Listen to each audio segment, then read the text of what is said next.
KKR যতই Cameron গ্রিনকে লিবার চেষ্টা করুক কিন্তু নিতে পারবে না, কেন চেন্নাই নিবে এটা। কেন কলকাতাকে 7-8টা প্লেয়ার নিতে হবে, আর চেন্নাইকে তোমার 2 থেকে 3টে প্লেয়ার নিতে হবে। চেন্নাইয়ের দরকার অলরাউন্ডার, একটা ফাস্ট বোলার বিদেশি, আর হচ্ছে তোমার একটা বিদেশি ওপেনার।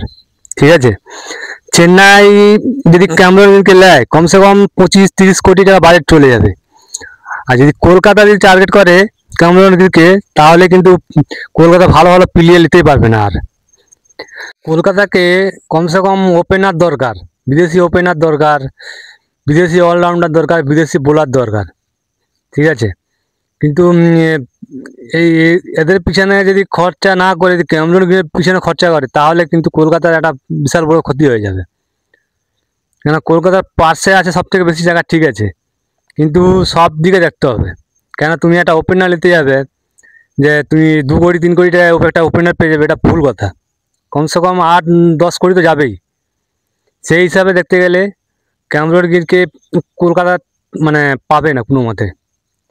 যদি পায় চেন্নাই পেতে পারবে, দেখা যাক কি হয়।